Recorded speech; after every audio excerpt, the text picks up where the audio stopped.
ہم تو ایک ہی تھالی کے مینڈک بن کے ادھر ہی بیٹھے رہے۔ انہوں نے تو شہر میں بھی گھر بنا لیا، کل کو رہے۔ انہوں نے تو شہر میں بھی گھر بنا لیا، کل کو تمہاری بیٹی شہر چلی جائے گی۔ میری ماں نے کہا کہ شہر چلی جائے گی اور جو بھائی ہیں ان کا کیا؟ نہیں نہیں، میں نے اس گھر میں اپنی بیٹی کی شادی نہیں کرنی۔ میری ماں شاید بھول گئی تھی کہ میری ماں کو اتنا بولنے کی اجازت نہیں تھی، اور ان کی اتنی بات کسی نے نہیں سنی تھی۔ میرے باپ نے ان کو شاید غصے سے دیکھا تھا۔ اس کے بعد میری ماں کی آواز ہی نہیں آئی، اور صبح میری ماں نے مجھے لڑکے کی تصویر دکھا دی اور کہا کہ یہ لڑکا ہے جس کے ساتھ تیری شادی کر رہے ہیں، لیکن اس کے بھائی ہیں۔ میری ماں نے اپنا سر پکڑ لیا۔ میں نے کہا کہ کوئی بات نہیں ماں، بھائی ہیں تو کیا ہوا، دیکھو تو صحیح کتنا ہینڈسم لڑکا ہے۔ میری ماں نے کہا کہ خبردار اپنی آواز یہیں بند کر لے، تیرے باپ نے سن لی نا تو تیری زبان نکال دے گا۔ تجھے ہینڈسم کی پڑی ہے تو یہ نہیں سوچ رہی کہ اس گھر میں اتنے مرد ہیں، ارے اپنا کام کریں گے۔ میری ماں اپنا سر پکڑ کے ایسے بیٹھی تھی جیسے کوئی بہت بڑی مصیبت آنے والی ہے۔ بس میں لڑکے کی تصویر دیکھ کے ہی خوش ہوئی جا رہی تھی، کیونکہ لڑکا بہت ہی زیادہ خوبصورت تھا۔ تصویر دیکھ کے ہی مجھے ایسے لگا کہ مجھے محبت ہو گئی ہے۔ تھوڑی دیر بعد میں نے دیکھا تو میری ماں رونے لگی۔ میں نے کہا کہ کیا ہو گیا آپ کو، آپ رو کیوں رہی ہیں؟ ارے میں تو ایسے ہی کہہ رہی تھی، اچھا نہیں کرتے یہاں پہ شادی۔ وہ کہنے لگی کہ تیرے کہنے سے کچھ نہیں ہوتا، تیری شادی ادھر ہی ہونے والی ہے، پر تیرا کیا بنے گا؟ میں بڑی پریشان ہوں، مجھے معاف کر دینا میری بیٹی، مجھے معاف کر دینا۔ میں نے کہا کہ آپ کیسی باتیں کر رہی ہیں، مجھے بتائیں ہوا کیا ہے، کیا کوئی بات ہے؟ تو کہنے لگی کہ کچھ نہیں، اپنے آنسو صاف کرتی ہوئی وہاں سے چلی گئی۔ اس کے بعد جب تک میری شادی نہیں ہوئی میری ماں پرے تو کہنے لگی کہ کچھ نہیں، اپنے آنسو صاف کرتی ہوئی وہاں سے چلی گئی۔ اس کے بعد جب تک میری شادی نہیں ہوئی میری ماں پریشان ہی رہی، بار بار روتی تھی۔ میں نے اپنے باپ سے کہا کہ ماں کیوں اتنی زیادہ پریشان ہے؟ تو کہنے لگے کہ تو رخصت ہو رہی ہے اس لیے وہ پریشان ہے۔ ہاں یہ بات تو تھی کہ وہ مجھے پیار بہت کرتی تھی، اور بیٹی گھر سے جا رہی ہو تو ماں پریشانی ہوتی ہے۔ خیر میری شادی ہو گئی اور میرے شوہر کا نام سمیر تھا۔ وہ بہت ہی زیادہ اچھا انسان لگتا تھا۔ شادیوں پہ بھی ان لوگوں نے عجیب و غریب قسم کی رسمیں کروائی۔ انہوں نے کہا کہ گھونگھٹ نہیں اٹھے گا، ہم نہیں چاہتے کہ ہماری بہو کو کوئی اور دیکھے، یہ صرف اپنے شوہر کے لیے تیار ہوئی ہے، وہی اس کو دیکھے گا۔ میرے گھر والوں نے بھی کہا کہ اچھی بات ہے، ہمیں اس میں کوئی مسئلہ نہیں، ہمیں کسی کو دکھا کے کیا کرنا ہے۔ شادی کی رات بڑی حیران ہو رہی تھی کہ ویسے تو شادی شدہ لوگوں کے کمرے میں ایک ہی بیڈ ہوتا ہے، یا ایک چارپائی یا ڈبل بیڈ، لیکن یہاں پہ تو پورے کمرے میں جتنے بھی پلنگ آ سکتے تھے اتنے رکھے گئے تھے، اور ٹھوس ٹھوس کے رکھے گئے تھے۔ میں حیران تھی کہ یہ کیا طریقہ ہے، کیا یہ میرا کمرہ نہیں تھا؟ مجھے ایسے لگ رہا تھا کہ شاید یہ میرا کمرہ نہیں تھا۔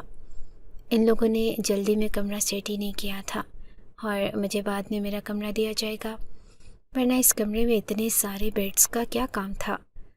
ابھی میں وہیں بیٹھی تھی اور میری ساس بھی میرے پاس ہی بیٹھی تھی، جب میرا ایک دیور وہاں پہ آیا اور کہنے لگا کہ وہ میرے کپڑے اندر پڑے ہیں، میں اٹھا لوں۔ میں حیران رہ گئی کہ میرے کمرے میں اس کے کپڑے کیا کر رہے ہیں۔ خیر میری ساس نے اسے کہا کہ ہاں اٹھا لو، اور وہ اپنے کپڑے لے کے اور مجھے عجیب سی نظروں سے دیکھتا ہوا وہاں سے چلا گیا۔ ہاں خوشی میں تو لوگ اس طرح کی حرکتیں کرتے ہیں، عجیب و غریب قسم کی حرکتیں کرتے ہیں۔ خیر میری ساس میرے پاس کیوں بیٹھی تھی یہ تو مجھے بعد میں پتہ چلا۔ مجھے لگا کہ میرے پاس اس لیے بیٹھی ہیں کہ میری دلجوئی کر سکیں، مجھے سمجھا سکیں کہ کوئی چیز تو نہیں چاہیے، تھک تو نہیں گئی، یا کچھ سمجھا سکیں۔ لیکن وہ کس لیے میرے پاس بیٹھی تھی یہ جان کر تو میں حیران رہ گئی۔ کہنے لگی کہ کتنی پیاری بہو ہے میری، کتنی خوبصورت ہے، کتنی معصوم ہے۔ اچھا دیکھ میں تیرے لیے کچھ لے کر آئی ہوں۔ ہمارے یہاں ایک رسم ہے کہ شادی کی رات ساس بھی بہو کو کچھ دیتی ہے۔ میں خوش ہوئی کہ چلو ایسے بھی کوئی رسم ہے کہ جس میں ساس بھی بہو کو کچھ دیتی ہے۔ میں نے کہا کہ جی جو بھی آپ کی مرضی، انہوں نے میرے ہاتھ پہ ایک چیز رکھ دی۔ جب میں نے اس چیز کو محسوس کیا تو میں حیران رہ گئی۔ کہنے لگی کہ اب یہ تیری ہے اور یوں سمجھ کہ اس پورے خاندان کی عزت تھما دی ہے میں نے تیرے ہاتھ میں۔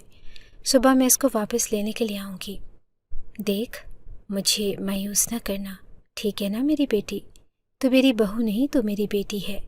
تجھے کوئی بھی تنگ کرے تو انہیں مجھے بتانا ہے، میں ان کے کان کھینچوں گی، لیکن تھوڑی میری بات بھی ماننی ہے۔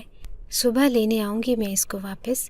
یہ ایک ایسا تحفہ تھا جس کو وہ ابھی دے کر کہہ رہی تھی کہ صبح واپس لینے کے لیے آئیں گی۔ میرا ماتھا وغیرہ چوما، مجھے پیار کیا، میری تعریفیں کی اور میرے پاس دودھ کا پورا جگ رکھ کے گئی۔ میں نے کہا کہ ماں جی، یہ دودھ اتنا سارا کیوں رکھا ہے آپ نے؟ یہ تو خراب ہو جائے گا۔ تو کہنے لگیں کہ نہیں، تم پینا نا، تمہارا شوہر بھی پیے گا۔ میں حیران تھی کہ پورا جگ بھر کے کون پیے گا؟ یہ تو وہ پرانے زمانے کا جگ تھا جو بڑا سا ہوتا تھا۔ اسٹیل کا بنا ہوا تھا، شاید تانبے کا تھا۔ اس کے اندر تو کم سے کم بھی 10-15 گلاس دودھ تھا۔ ہم لوگوں نے کتنا ایک دودھ پی لینا تھا۔ میرا تو ویسے ہی کچھ کھانے پینے کا دل نہیں کر رہا تھا۔ میں نے ان کو کہا کہ یہ لے جائیں، خراب ہو جائے گا، پر وہ ہنسنے لگے۔ انہوں نے کہا کہ نہیں خراب ہوگا، ارے ایک قطرہ بھی نہیں بچے گا۔ اتنا کہہ کے وہ وہاں سے چلی گئی، کیونکہ اس دودھ کے اندر انہوں نے کوئی ایسی چیز ڈالی تھی کہ ہم اسے پاگلوں کی طرح پی جاتے۔ خیر، اب تو میرا بالکل بھی پینے کا دل نہیں کر رہا تھا۔ میں نے شاپر ہٹایا اور جب اس چیز کو اندر سے دیکھا تو اپنا سر پکڑ لیا۔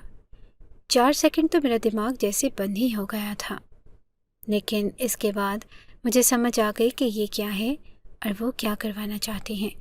مجھے اچانک سے عجیب سا لگا، وہ کہ ہمارے گاؤں میں تو یہ سب کچھ ہوتا ہی رہتا ہے۔ پہلے بھی ہماری ایک کزن تھی، اس نے ہمیں یہ بات بتائی تھی، بلکہ وہ ہمیں بتا رہی تھی تو میری ماں نے سن لی تھی، اور اس نے کہا تھا کہ جوان لڑکیوں کو ایسی باتیں نہیں بتاؤ، نہیں تو یہ شادی سے ڈر جائیں گی، اور پوری بات نہیں بتائی تھی۔ لیکن اب مجھے پوری بات سمجھ آ گئی تھی۔ ہمارے گاؤں کی یہی رسم تھی جو سب عورتوں کے ساتھ ہوتی تھی، اب میرے ساتھ بھی ہونے والی تھی، کیونکہ اس شاپر کے اندر اور کچھ نہیں بلکہ ایک سفید کلر کی چادر تھی۔ پوری چادر نہیں تھی، لیکن یوں سمجھ لیں کہ دوپٹے سے تھوڑی بڑی تھی۔ میں نے اسے ایک سائڈ پہ رکھ دیا اور اپنا سر پکڑ کے بیٹھ گئی۔ سوچنے لگی کہ یہ شادی، یہ بیاہ بس سننے میں ہی اچھا لگتا ہے، اصل میں تو میٹھی چھری ہوتی ہے۔ ابھی پتہ نہیں آگے کیا کیا ہونے والا تھا، لیکن کہتے ہیں کہ جہاں 70% ضلالت ہوتی ہے وہاں 30% سکون بھی ہوتا ہے، اور میرا شوہر بہت ہی خوبصورت تھا۔ میں اسی کے بارے میں سوچنے لگی تاکہ میرا دماغ تھوڑا ریلیکس رہے، کیونکہ ایک وہی چیز تھی اس سارے رشتے اور ان سارے معاملات میں جو مجھے یہ محسوس کرنے پہ مجبور کر رہا تھا کہ میرے ساتھ اتنا بھی برا نہیں ہوا۔ باقی جتنی بھی لڑکیوں کی شادی ہوئی تھی، ان کے شوہروں کی شکلیں دیکھنے کے قابل نہیں تھی، کوئی بہت زیادہ موٹا سا تو کوئی بہت زیادہ کالا سا تھا، لیکن میرا ہسبینڈ تو بہت ہی خوبصورت تھا۔ وہ کمرے میں آیا اور میرے سامنے آ کے بیٹھ گیا۔ اس کے آنے سے پہلے میں نے گھونگھٹ گرا لیا تھا۔ جب میں نے گھونگھٹ اوپر اٹھایا تو میں نے اسے غور سے دیکھا، اتنے قریب سے کسی مرد کو پہلی بار دیکھا تھا۔ واقعی بہت خوبصورت تھا۔ اس نے اپنے کوٹ کی جیب میں سے ایک سونے کی انگوٹھی نکالی اور میری انگلی میں پہنا دی۔ میں حیران ہوئی کہ اس نے مجھے اتنا بڑا تحفہ دیا۔ آج کل تو سونا بڑا مہنگا تھا۔ میں بہت خوش ہو گئی۔ پھر وہ مجھے کہنے لگا کہ میں تمہارا بہت زیادہ خیال رکھوں گا، لیکن تم نے میری بات ماننی ہے۔ میں نے اسے کہا کہ آپ کی بات نہیں مانوں گی تو کس کی مانوں گی؟ اس بات پہ وہ بہت خوش ہو گیا۔ پھر مجھ سے کچھ اور پیار بھری باتیں کرنے لگا۔ کچھ دیر ہم لوگ ایک دوسرے کے ساتھ بیٹھے۔ اس نے ایک گلاس دودھ بھی پیا تھا۔ مجھے کہا کہ تم بھی پی لو۔ میں نے کہا کہ نہیں، میں نے نہیں پینا، میرا دل نہیں چاہتا۔ تھوڑی دیر کے بعد وہ کمرے سے باہر چلا گیا۔ اس کمرے کے اندر باتھ روم نہیں تھا، اسی لیے شاید باتھ روم گیا ہوگا، لیکن جب واپس آیا تو میرے سامنے آ کے دوبارہ بیٹھ گیا۔ اس نے میرا ہاتھ پکڑا، میں نے سر جھکایا ہوا تھا، آنکھیں نیچے کی ہوئی تھی اور اس نے میری دوسری انگلی کے اندر بھی ایک سونے کی انگوٹھی پہنا دی۔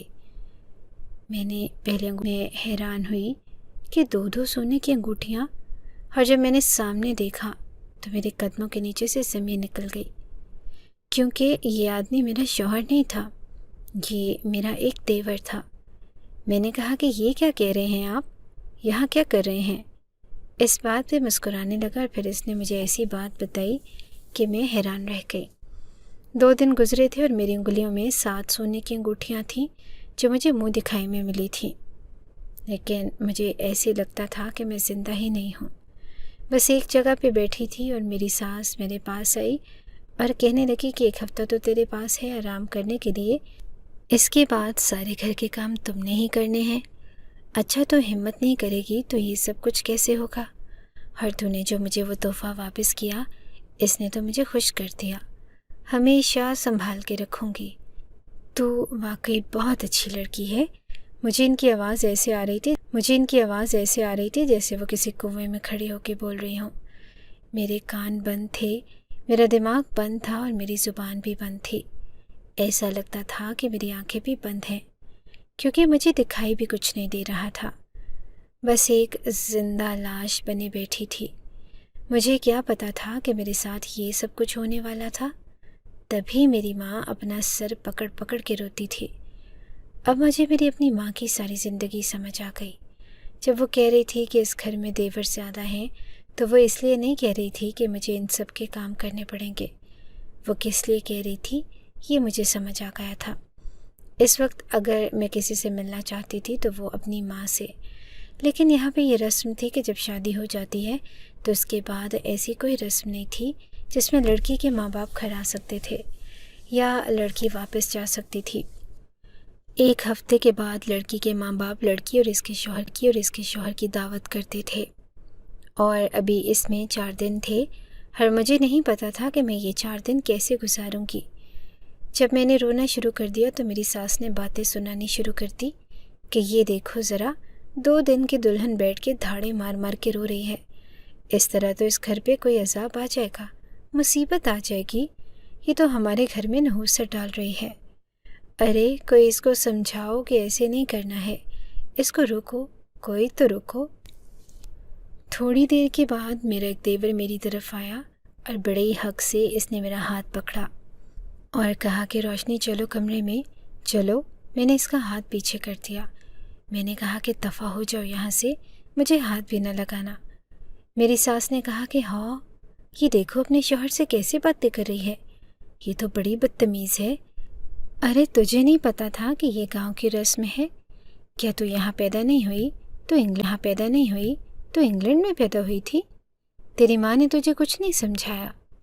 ٹھیک ہی تو کہہ رہی تھی وہ کہ جب یہاں پر یہ سبھی کچھ ہوتا تھا تو پھر میری ماں کا مجھے سمجھانا چاہیے تھا نا، مجھے بتانا چاہیے تھا۔ یہ غلطی میری ماں کی تھی کہ اس نے مجھے کچھ بھی نہ بتایا۔ مجھے پہلے ہی بتا دیتی اور کچھ نہیں تو میں زہر ہی کھا لیتی، مجھے یہ زندگی تو نہ جینی پڑتی، اور میں سچ مچ زہر کھا لیتی کیونکہ یہ زندگی تو بہت بری تھی۔ میں اس کے 2 دن گزار کے ہی بحال ہو گئی تھی، پوری زندگی کیسے جی سکتی تھی؟ نہیں، میں یہ نہیں کر سکتی تھی، میرے اندر اتنی ہمت نہیں تھی۔ میرا یہ والا دیور وہاں سے چلا گیا تو وہ شخص آگے بڑھا جس کے ساتھ میری شادی ہوئی تھی، جس کو میں اپنا شوہر سمجھتی تھی، باقی سب کو نہیں، اور وہ سمیر تھا۔ سمیر نے میرا ہاتھ پکڑا، کہا کہ چلو اندر چلتے ہیں۔ اس کو بھی ناراضگی دکھائی۔ اس نے کہا کہ روشنی میری بات سنو، کمرے میں چلتے ہیں۔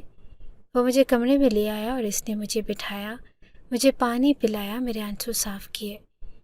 کہنے لگا کہ کیوں رو رہی ہو؟ میں نے کہا کہ کیوں رو رہی ہوں؟ آپ کو نہیں پتا کہ میں کیوں رو رہی ہوں؟ آپ کو یہ سب کچھ نارمل لگتا ہے؟ آپ کا دماغ تو ٹھیک ہے، آپ کو کیا ہو گیا ہے؟ اس نے کہا کہ دیکھو، پہلی بات تو یہ ہے کہ مجھ سے اس طرح سے بات مت کرو، میں تمہارا شوہر ہوں، عزت سے بات کرو، آرام سے بات کرو، میں تمہیں یہاں بات کرنے کے لیے ہی لایا ہوں۔ اور دوسری بات، پھر تم کیوں اوور ریئیکٹ کر رہی ہو؟ میں نے پھر سے رونا شروع کر دیا۔ میری آنکھوں سے اتنے بڑے بڑے آنسو نکل رہے تھے میں نے کہا کہ آپ کے سہارے میں آئی تھی، آپ میرے شوہر ہیں، میں صرف آپ کے لیے آئی تھی اور باقیوں کے لیے تو نہیں آئی۔ یہ سب یہاں پہ کیا ہو رہا ہے؟ مجھے نہیں پتا تھا کہ یہاں انہوں نے نہیں بتایا تو آپ تو بتا سکتے تھے، آپ تو کسی طرح مجھے یہ سب کچھ بتا سکتے تھے۔ میں آپ سے شادی نہ کرتی، میں خودکشی کر لیتی۔ اور کہنے لگا کہ تمہیں پتہ ہے جہاں پر ایک انسان خودکشی کرتا ہے وہاں پہ عذاب آ جاتا ہے۔ تمہیں اس گاؤں میں کسی بھی رسم کے بارے میں نہیں پتہ، یہ سب تمہاری ماں کی غلطی ہے۔ اب اس میں ہم کیا کر سکتے ہیں؟ دیکھو یہ سب کچھ بالکل نارمل ہے، تمہاری ماں نے بھی ایسی زندگی گزاری ہے، میری ماں نے بھی، اور اب تمہیں بھی ایسی زندگی گزارنی ہے۔ ہاں یہ بات ہے کہ ہم لوگ یہاں پر زیادہ ہیں، لیکن دیکھو کوئی نہیں مرتا، تم بھی نہیں مرو گی، اور تمہیں تو خوش ہونا چاہیے، تم اتنی خوبصورت ہو، ہم سب مل کے خیال رکھیں گے، تمہیں اتنا لاڑ دیں گے، اتنا پیار دیں گے، جو تم کہو گی وہ کریں گے۔ یہ دیکھو اپنے ہاتھ کو۔ اس نے میرے دونوں ہاتھ پکڑے اور کہا کہ دیکھو سونے کی 7 انگوٹھیاں ہیں۔ اس نے میرے دونوں ہاتھ پکڑے اور کہا کہ دیکھو سونے کی 7 انگوٹھیاں ہیں، روشنی تمہیں تو 1 انگوٹھی بھی نہیں ملنی تھی، اور یہاں تمہارے ہاتھوں میں 7 ہیں، تمہیں تو خوش ہونا چاہیے۔ ہر زندگی میں کسی کے ساتھ کتنا بھی برا ہو جائے پھر بھی کوئی نہ کوئی بات ایسی ضرور ہوتی ہے جس پہ وہ خوش ہو سکتا ہے۔ میں اپنے دماغ میں سوچ رہی تھی کہ میرا شوہر تو بڑا ہی مطمئن بے غیرت ہے، اس کو کسی بات کی فکر نہیں ہے، لیکن میں یہ زندگی نہیں گزاروں گی۔ اس نے کہا کہ دیکھو رونا دھونا نہیں کرو، تم ابھی ابھی دلہن بنی ہو، تمہارے یہاں پہ شروع کے دن ایسے تم روگی تو ہم سب پہ کوئی عذاب آ جائے گا۔ میں نے کہا کہ آ جائے آپ سب پہ عذاب، مجھ پر عذاب آ گیا تو آپ سب پہ کیوں نہ عذاب آئے؟ میں تو کہتی ہوں کہ ایسا عذاب آئے کہ سارے مر جائیں اور ایک دن میں ہی مر جائیں۔ ابھی میں بول ہی رہی تھی تو میرے شوہر نے میرے منہ پہ تھپڑ دے مارا۔ اچانک سے وہ اپنی بات پہ آ گیا۔ اس نے کہا کہ ایک تو میں تیرے سے پیار سے بات کر رہا ہوں، اوپر سے تو فضول باتیں کر کے ہم سب کو مارنا چاہتی ہے، ہماری موت کی دعائیں کر رہی ہے، نہ ہم مریں گے نہ تجھے مرنے دیں گے۔ پتہ نہیں کیسی باتیں کر رہی ہے، ایسا لگتا ہے کہ یہاں کی ہے ہی نہیں، کہیں اور سے اٹھ کے آئی ہے۔ لے جاؤں گا تجھے تیری ماں کے گھر، وہ تجھے تفصیل سے سب کچھ بتا دے گی۔ اس کے بعد چوں بھی نہ کرنا، ہمارے سامنے عزت دے رہے ہیں تو اس کو ہضم کرنا سیکھ، نہیں تو تیرا بہت برا حال ہوگا۔ میں چیخیں مار مار کے رو رہی تھی، میری چیخیں باہر جا رہی تھی، ان لوگوں کو میرے رونے سے مسئلہ تھا اور زیادہ رو رہی تھی۔ جب انسان کے پاس بدلہ لینے کے لیے کچھ نہیں ہوتا تو پھر وہ اسی طرح کی حرکتیں کرتا ہے۔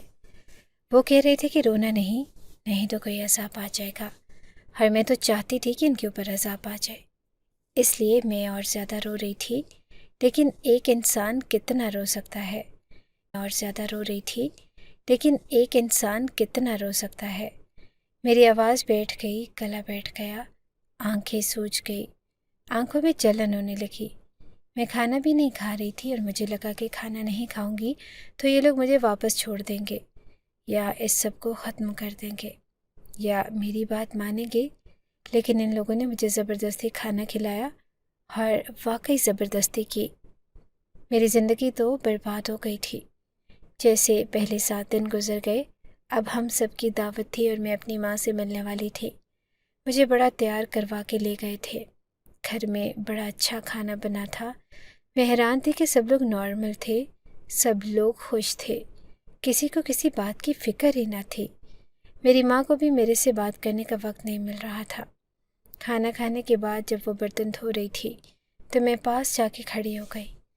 میری آنکھوں میں ایک ہی سوال تھا، وجہ بتایا نہیں، پر اگر تجھے بتا دیتی تو شادی ہی نہ کرتی اور تیرا باپ میرے پیچھے پڑ جاتا۔ معاف کر دے بیٹا۔ میں نے کہا کہ معاف کر دوں؟ معافی سے سب کچھ ٹھیک ہو جائے گا؟ آپ کو کیا لگتا ہے یہ سب کچھ نارمل ہے؟ کہنے لگی کہ ہاں یہ سب کچھ نارمل ہے، اگر اس سب کو قبول کر لے گی تو یہ نارمل ہو جائے گا۔ جب تک انسان کسی چیز کو قبول نہیں کرتا وہ اس کے لیے نارمل نہیں ہوتی، لیکن جب کر لیتا ہے تو پھر سب کچھ ٹھیک ہو جاتا ہے۔ دیکھ اس بارے میں اچھا سوچ۔ میں نے کہا کہ ہاں ٹھیک ہے، آپ بھی وہی بات کر رہی ہیں جو میری ساس نے، تو پھر آپ میں اور ان میں کیا فرق کیا رہ گیا؟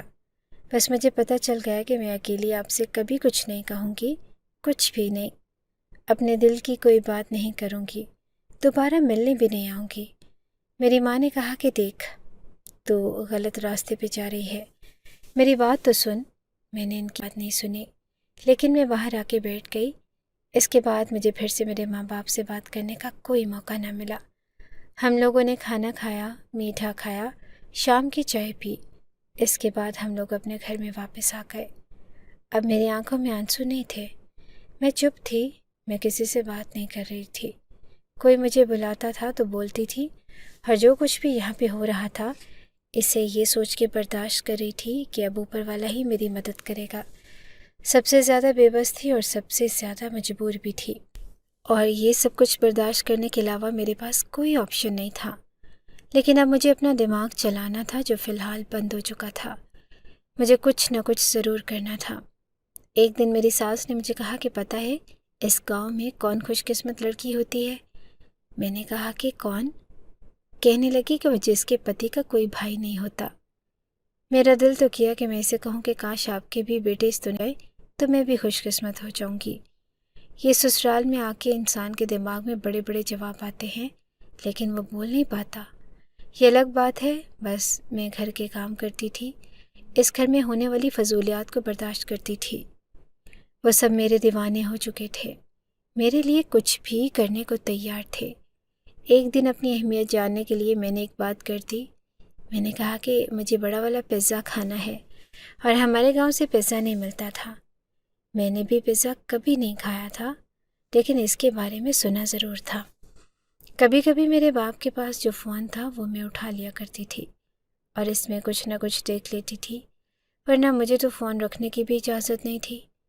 یہ بات میں نے سمیر سے کہی تھی، لیکن باقیوں نے بھی کسی طرح سے سن لی۔ تھوڑی دیر کے بعد وہ سب گھر سے غائب تھے۔ میری ساس نے کہا کہ یہ سب کہاں چلے گئے؟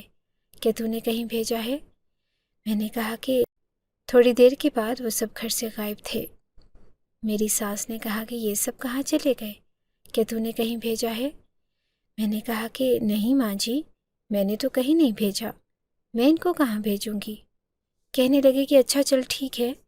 تھوڑی دیر کے بعد وہ باری باری آئے، پورے گھر سے پیزے کی خوشبو آنے لگی۔ میری ساس نے کہا کہ یہ کیا اٹھا کے لے آئے ہو؟ ڈبوں کے اندر یہ کیا چیز ہے؟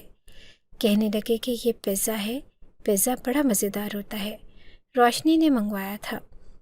میری ساس حیران رہ گئی۔ اس نے کہا کہ تم سب سے پیزا منگوایا تھا؟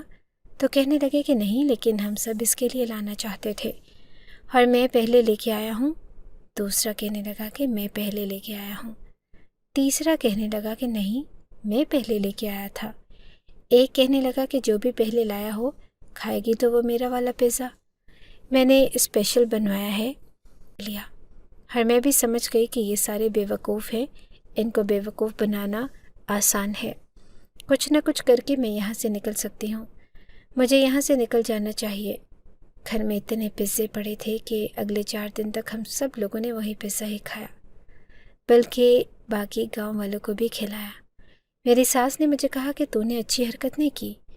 میں نے کہا کہ میں نے تو صرف سمیر سے کہا تھا، مجھے کچھ بھی چاہیے ہوتا ہے تو میں سمیر سے کہتی ہوں، اور کسی سے نہیں کہتی۔ ان سب نے سن لیا تو اس میں میرا کوئی قصور نہیں ہے۔ میری ساس نے کہا کہ تو خوبصورت ہے نا، اس لیے اگر تو خوبصورت نہیں ہوتی تو پھر تجھے پتہ چلتا۔ میں نے کہا کہ ہاں میں ہوں خوبصورت، اچھی بات ہے۔ میں اس طرح سے بات کرتی تھی کہ نہ تو وہ بدتمیزی ہوتی تھی اور نہ وہ احترام ہوتا تھا۔ میرے ساتھ اس گھر میں اتنا برا ہو رہا تھا کہ میں ان سے اس طرح سے بات بھی نہیں کر سکتی تھی۔ میں نے سوچ لیا تھا کہ میں ان میں سے کسی کو بیوقوف بنا کر یہاں سے باہر نکلنے کی کوشش کروں گی، اور جب شہر پہنچ جائیں گے تو وہاں سے غائب ہو جاؤں گی۔ یہ کہنے میں جتنا آسان لگ رہا تھا، کرنے میں اتنا ہی مشکل تھا، کیونکہ یہاں پر بیوی کو باہر لے کے نہیں جایا جاتا تھا، اور شہر تو کوئی بھی نہیں لے کے جاتا تھا۔ ہاں، کبھی کوئی اس دنیا سے جا رہی ہو تو اس کو ہسپتال لے جاتے تھے، لیکن وہ ایک الگ معاملہ تھا، اور وہ میرا دوسرا آپشن تھا کہ میں بیماری کا ناٹک کروں اور مجھے ہسپتال لے جایا جائے۔ لیکن اس میں بہت رسک تھا، کیونکہ یہاں پہ بھی 1-2 ڈاکٹر تھے، وہ بتا دیتے ہیں کہ بیمار نہیں اور میرا جھوٹ پکڑا جاتا۔ اس لیے مجھے کوئی ایسا پلان بنانا تھا جس میں رسک کم ہو۔ میرے لیے یہ سب کچھ تھا تو بڑا مشکل، لیکن پھر بھی میں پلان بنانے میں کامیاب ہو گئی۔ اور ان میں سے جو سب سے زیادہ بے وقوف اور نانا تھا، اس کو میں نے کہا کہ مجھے باہر جانا ہے، مجھے شہر دیکھنا ہے، بس ایک دن کے لیے صبح جائیں گے، شام کو آ جائیں گے۔ کہنے لگا کہ ہاں ٹھیک ہے، کسی کو پتہ بھی نہیں چلے گا۔ اس شادی کو 2-3 مہینے ہو گئے تھے، تب کہیں جا کے میں یہ پلان بنانے میں کامیاب ہوئی تھی اور اب اس پہ عمل بھی کرنے والی تھی۔ ہم لوگ شہر بھی پہنچ گئے تھے، لیکن تھوڑی دیر کے بعد میری طبیعت خراب ہو گئی۔ وہ وہیں پہ مجھے کہیں ہسپتال لے گیا اور ڈاکٹر نے کہا کہ میں ماں بننے والی ہوں۔ تو میرے قدموں کے نیچے سے زمین نکل گئی، کیونکہ یہ میرے اوپر ایک بہت بڑا عذاب تھا۔ ڈاکٹر یہی سمجھی کہ یہی میرا شوہر ہے جس کے ساتھ یہ آئی ہے، اور مجھے بتایا کہ فی الحال سب کچھ ٹھیک ہے۔ اس نے کہا کہ یہ تو بہت بڑی خبر ہے، چلو واپس چلتے ہیں۔ میں نے کہا کہ نہیں، مجھے شہر دیکھنا ہے۔ تو کہنے لگا کہ پاگل، ایسی حالت میں تم شہر میں پھرو گی، پھر کیا ہو جائے گا؟ وہ تو میرا ہاتھ ہی نہیں چھوڑ رہا تھا۔ پتہ نہیں اس کا خیال تھا یا پھر اس کو شک ہو گیا تھا کہ میں یہاں سے بھاگنا چاہتی ہوں۔ وہ مجھے واپس گاؤں لے آیا۔ اس نے کسی کو نہیں بتایا کہ ہم شہر گئے تھے، بس یہ بتایا کہ اس کی طبیعت خراب تھی تو ڈاکٹر کے پاس لے گیا۔ یہ ماں بننے والی ہے۔ میری ساس سب سے زیادہ خوش ہوئی اور باقی سب لوگ بھی بہت خوش تھے۔ یا تو یہ سب لوگ بہت ہی زیادہ فضول دماغ کے لوگ تھے، یا یہ سب پاگل تھے، یا ان سے زیادہ بے وقوف کوئی نہیں تھا۔ یہ کیوں خوش ہو رہے تھے؟ یہ اس بچے پہ خوش ہو رہے تھے کہ کون تھا اس بچے کا باپ؟ کیا ان کو اس بات کا پتہ تھا؟ میری ساس تو اتنی خوشیاں منائی، اپنے گلے سے سونے کی چین اتار کر میرے گلے میں پہنا دی۔ وہ سب بھی میرے لیے پھول لے کر آئے، تحفے لے کر آئے، کپڑے لے کر آئے۔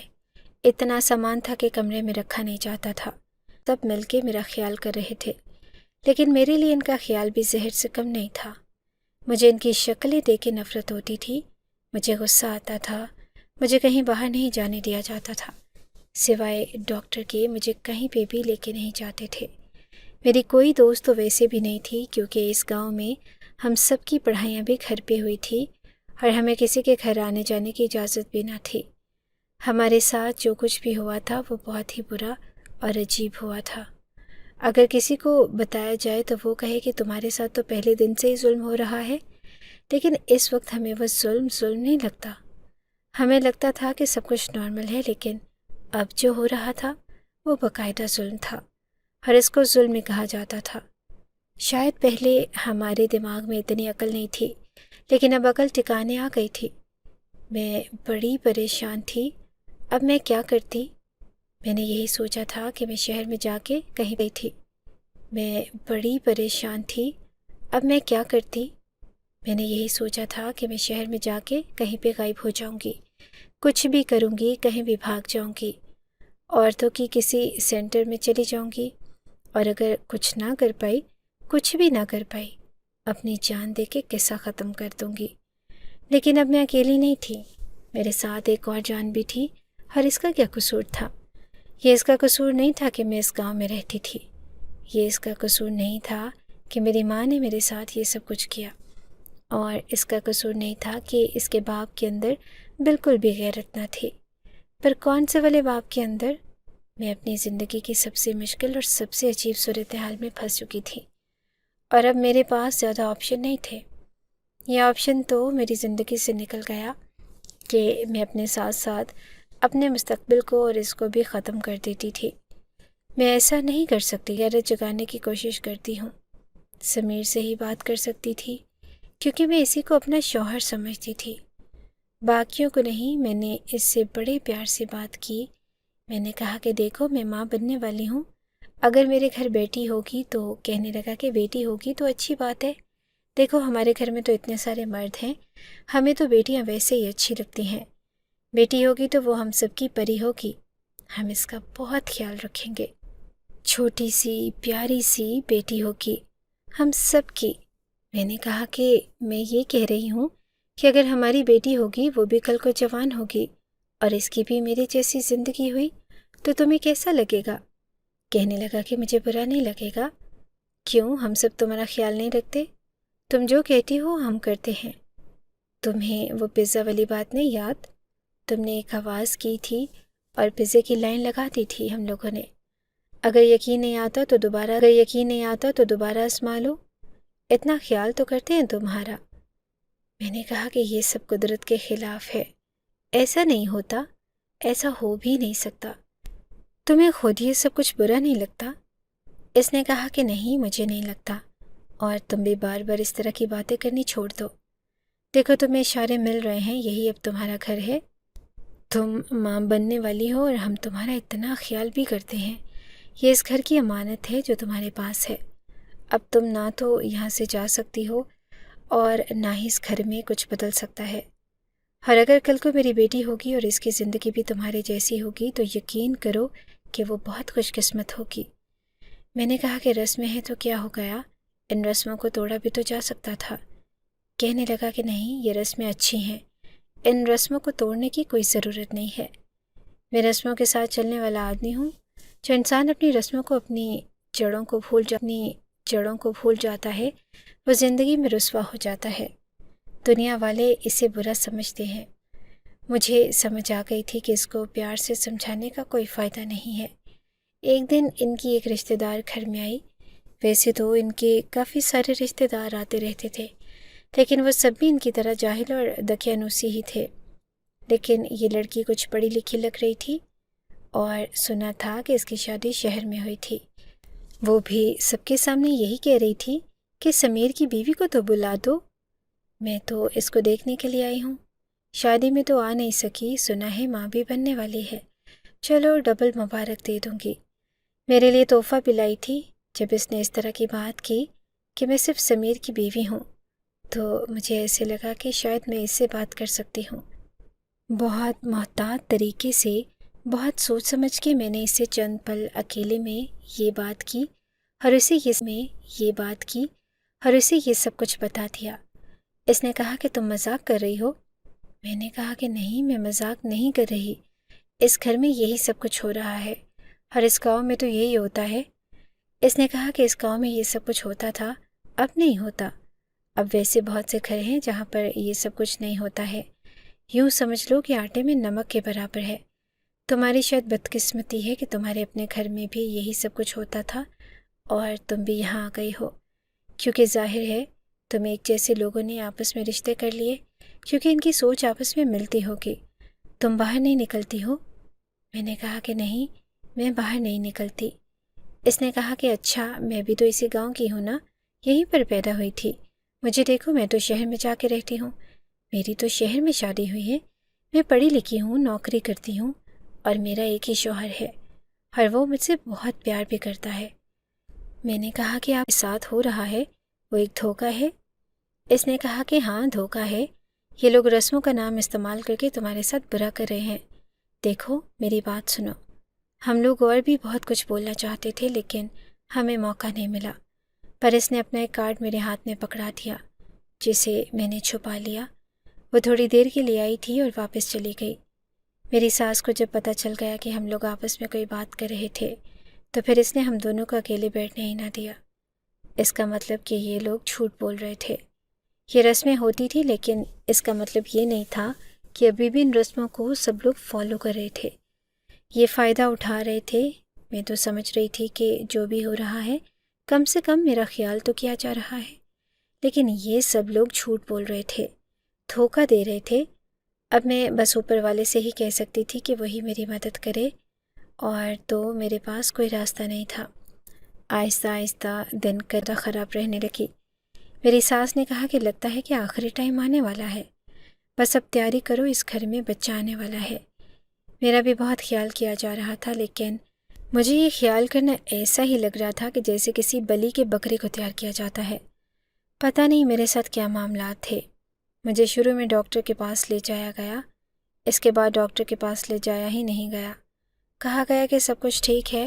وہی جب میں بھاگنے کی کوشش میں شہر تک گئی تھی، اس ٹائم تو شاید میرا پہلا مہینہ تھا۔ اس کے بعد بس یہیں پر ایک عطائی ڈاکٹر تھا جس سے چیک اپ کروا لیا جاتا تھا، اور میں اپنے اوپر بھی حیران تھی کہ مجھے کیوں نہ کچھ ہو گیا، میں کیوں نہ مر گئی۔ آخری وقت آ گیا، ہسپتال لے جایا گیا کیونکہ کیس خراب ہو گیا تھا۔ جب ہسپتال گئے اور میرے ہاں ولادت ہو گئی تو سب سے پہلے ڈاکٹر کی چیخیں نکلی، اور جب بچے کو باہر لے کے آیا گیا تو یہ لوگ بچے کو اٹھاتے ہوئے بھی ہو گئی تو سب سے پہلے ڈاکٹر کی چیخیں نکلی، اور جب بچے کو باہر لے کے آیا گیا تو یہ لوگ بچے کو اٹھاتے ہوئے بھی ڈر رہے تھے، ان کی بھی چیخیں نکل رہی تھی، اور یہ لوگ حیران رہ گئے تھے کہ کیونکہ یہ تو کسی کو بھی پتہ نہیں تھا کہ اس بچے کا باپ کون ہے، پر اس بچے کی 7 ٹانگیں تھی۔ سب لوگ اس بچے کو دیکھ کے حیران رہ گئے، ان سب کے منہ لٹک گئے، یہ کیسا بچہ ہے، اب کیا ہوگا؟ میری طبیعت کچھ بہتر ہوئی تو مجھے واپس لے آیا گیا۔ میں نے اس کارڈ کے اوپر فون کر کے بتا دیا، بچہ ابھی بھی ہسپتال میں ہی تھا۔ وہ لڑکی سمجھ گئی کہ معاملہ کیا ہے اور اکیلی نہیں آئی، اپنے ساتھ پولیس اور ایک عورتوں کے سینٹر کی انچارج کو لے کر آئی تھی۔ اسے میری کہانی بڑی درد بھری لگی تھی، اس نے میری مدد کرنے کی حامی بھری۔ قانون کے مطابق میرا شوہر صرف سمیر ہی تھا، باقی سب کو پکڑ کے پولیس کے حوالے کر دیا گیا۔ ابھی ہم یہی سب ان سے زیادہ نہیں جیتے۔ یہ دکھ بھی مجھ پہ بہت بڑا تھا، میری اولاد تھی، میں نے 9 مہینے اس کا انتظار یہی سوچ کے کیا تھا کہ وہ میری اولاد ہے۔ سمیر کو ایک جگہ پر بٹھایا گیا اور اس سے پوچھا گیا کہ تم اپنی بیوی کے ساتھ رہنا چاہتے ہو، اسے اچھے طریقے سے اپنے ساتھ رکھنا چاہتے ہو، جو تم نے پہلے کیا وہ سب نہیں کرو گے، یہ صرف تمہاری بیوی ہے، صرف تمہارے ساتھ ہی رہے گی تو ٹھیک ہے، نہیں تو ابھی اور اسی وقت اس کی تم سے خلا ہو جائے گی، اور وہ بھی 1 سیکنڈ میں، کیونکہ ہمارے پاس بہت بڑی وجہ ہے۔ اس نے رونا شروع کر دیا اور اپنا سر پکڑ لیا۔ اس نے کہا کہ یہ سب مجھے میری ماں نے کہا تھا، میں نہیں کرنا چاہتا تھا، یہ میری بیوی ہے، میں اس کے ساتھ رہنا چاہتا ہوں، لیکن مجھے اس پہ بھروسہ نہیں تھا، اس لیے سینٹر والوں نے کہا کہ تم اس گاؤں میں نہیں رہو گے، اپنی ماں اور بھائیوں کے ساتھ نہیں رہو گے، شہر میں تمہیں رہنے کے لیے جگہ دی جائے گی، وہیں پر تمہیں کام کرنا ہوگا اور تم وہیں پہ اس کو رکھو گے، اور ہم لوگ ہر 3 مہینے کے بعد آ کے چیک بھی کریں گے کہ کیا ہو رہا ہے یا کیا نہیں ہو رہا۔ وہ مان گیا اور میں شہر چلی گئی۔ میں نے واپس مڑ کے نہ تو اپنی ساس اور باقی سب کی طرف دیکھا اور نہ ہی اپنے ماں باپ کی طرف، کیونکہ وہ بھی اس سب میں برابر کے شریک تھے، لیکن میں نے ان کو قانون سے بچا لیا، قانون کا سایہ ان پہ نہیں پڑنے دیا، کیونکہ میں پھر بھی ان کی بیٹی ہی تھی نا۔ اب میں سمیر کے ساتھ رہتی ہوں اور وہ کافی حد تک بدل گیا ہے، میرے سامنے شرمندہ سا رہتا ہے، اس لیے اس کے ساتھ رہنے میں مجھے کوئی مسئلہ نہیں ہوتا، کیونکہ جو میں کہتی ہوں وہ مان لیتا ہے۔ جب مرد عورت کا گنہگار ہو جاتا ہے تو پھر وہ بہت اچھا شوہر ثابت ہوتا ہے۔ یہ کوئی فلم یا ڈرامہ ہوتا تو شاید میری زندگی سے یہ سب لوگ نکل جاتے اور میں اپنی زندگی گزارتی اور ایک کامیاب عورت بن صرف سمیر ہی تھا۔ اگر آپ کو ہماری یہ کہانی اچھی لگی ہے تو ہماری کہانی کو لائک کیجیے، اور اس طرح کی مزید کہانیاں سننے کے لیے ہمارے چینل کو سبسکرائب کیجیے۔ کہانی سننے کا شکریہ۔ آپ سے ملاقات ہوگی اگلی ویڈیو میں، تب تک کے لیے اللہ حافظ۔